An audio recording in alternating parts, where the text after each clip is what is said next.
Welcome to this episode of our read through of the book Elon Musk, A Woke Messiah by Albion. We left off on this page, and it starts with a poem that reads, I can't hear and you can't see, so we perceive things differently.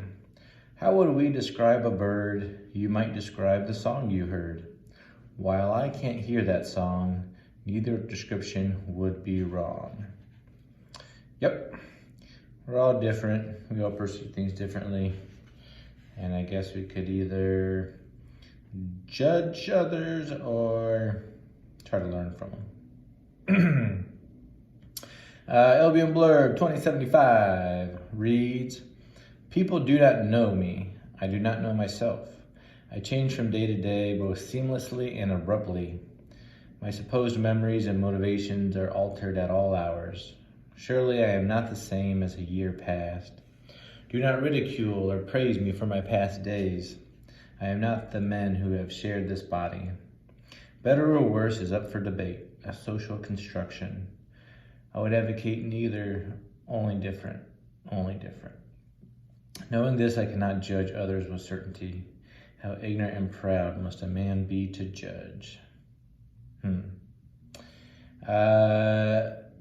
Yeah, so that is kind of interesting. We are judged by our past selves, which is in our current selves. I don't know, it's not completely different oftentimes, but it's something to consider when maybe you want to judge harshly, one way or the other. Below that is a Bertrand Russell quote that reads, To fear love is to fear life, and those who fear life are already 3 parts dead. To fear love is to fear life. And I think, was it Bertrand Russell? When he said love that was one of his 3 things. Love, knowledge, and pity. Was it the people that were going through pain or something like that? Love, And it is interesting when you talk about love, especially Bertrand Russell, who seems like someone who's very scientific in his thought approach, whereas love might be hard to scientifically define, but that being a big part of his life makes you think about how much of that is what makes us who we are. Next page, I read, If we are in a simulation, how would you rate it on a scale from 1 to 10? And then in parentheses, it says 0, 1, 1, 1, which I believe is binary, and I believe that's 7 in binary, if I'm reading it correctly. How would you rate it? Then Albion Blurb from 2073 reads, How hypocritical is the self-righteous man, manipulative and untrue, to do good for the wrong reasons, veiling honest motive. Humble actions motivated by a proud heart, actions of deceit. Give me an honest sinner who knows their selves. Give me a flawed man unmasked, a true countenance perceived. Please do not say one and think another, never this. So disrespectful this practice is, even in good manners' name. Do not fear what others will think, it matters not. You may have fewer friends, prisoners of broken social constructions, but those left could not be more true, more sound. I think we all find ourselves acting one way and thinking another oftentimes. And a lot of times it is just for social courtesy maybe, other times maybe not. But I guess it begs the question, is that deceit regardless of the reason? Also bring back like your motivation for things. That's really the motivation why you say things or why you do things. That's the important thing, right? Not actually doing them, especially just for the wrong reasons. I don't know. Next, we have a blurb, a heading that says, Hey Elon, where do you see Tesla being in 50 years? Are the most innovative things about Tesla the battery and artificial intelligence technology? As for the Tesla bot, what 3 functions are going to make the greatest impact in your opinion? Wasn't there something about one of his other companies earlier in this book? And yeah, we talk about how Elon, he seems like he has like long timelines into the future. So you wonder how far ahead he's thinking. Is Tesla a car company going to stay a car company, or is it going to evolve? And how much of that evolution has he already thought out?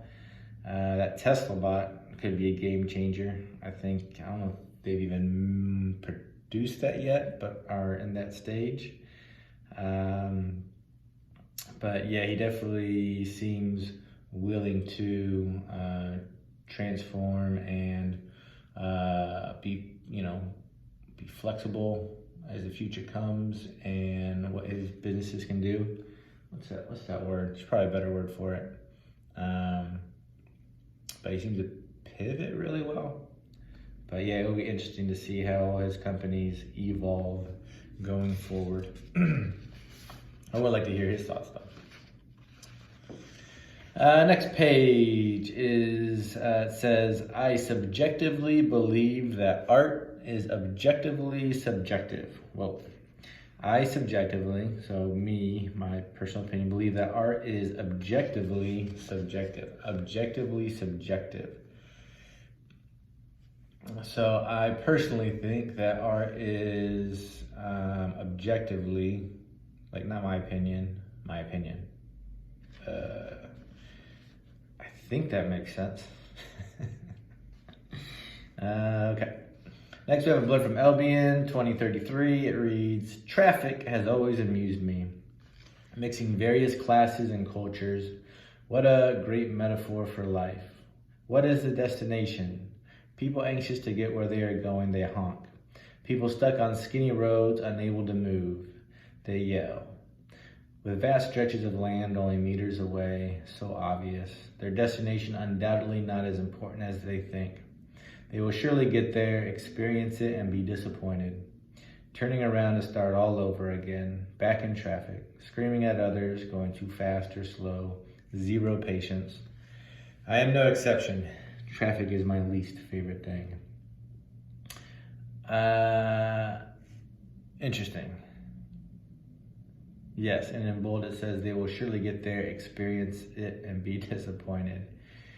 You can definitely see this as kind of like a metaphor for life. People kind of going down roads they're told to go down, getting somewhere, not being happy with it, coming back. Oh, you know what? Let me read this one first.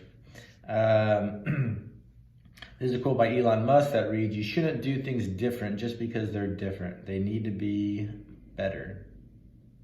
That makes sense. No, this came up in one of the comments, I think. This little blurb from an earlier episode. In 2029, Elon Musk legally changed his name to one word. Until the end of his life, he is simply known as blank. But it was brought up that it's blank dot blank dot blank. So, is that Albion? Is this some pen name for Elon Musk in the future? Makes me want to go back and reread this. Obviously, it's in the future, so it's fictional. But it does kind of tie things together a little bit. So we'll see how that affects the way we perceive the rest of the book. But that was kind of cool, and that's got to be what it is, right? Got it. All right. Next page, we have a poem that says, or reads, Fresh Air, entitled Fresh Air, and reads, so breezy, fresh, and breezy clean is this air that can't be seen, but I can smell it in my nose, and it drenches all my clothes. I breathe it in without a care, intoxicated by this air. Kind of reminds me of that Camp Out poem we read previous episode. Then we have an Albion, or Elon, blurb from 2071, and it reads, God, tell me about this heaven, your most divine estate. What is this goal I am trying to desperately so desperately to achieve? Are heaven's delectable pleasures so much greater and longer lived? Is the truth so much sweeter and more fantastically pure? Are the laws of determination and balance no longer valid? Or do we simply understand them better, aware they exist? Is there pain? If there is, heaven will be disappointing. Is it a place at all, or something entirely different? I believe it is not what many followers are expecting. You may have to deal with some disgruntled, disillusioned souls. And in bold, it says, God, tell me about disgruntled, disillusioned souls. Yeah, so how likely is it our idea of God is actually what God is? And then how likely is it that our idea of heaven is actually what it is? Though that's what so many people are banking on being there after this life reward. Interesting. And finally, we have a heading that says, hey, Elon, how would you define the human condition? I would love to hear that, because that is probably a long and deep conversation. All right, we will stop there for this episode. Join us for the next episode, and until then, have a great day.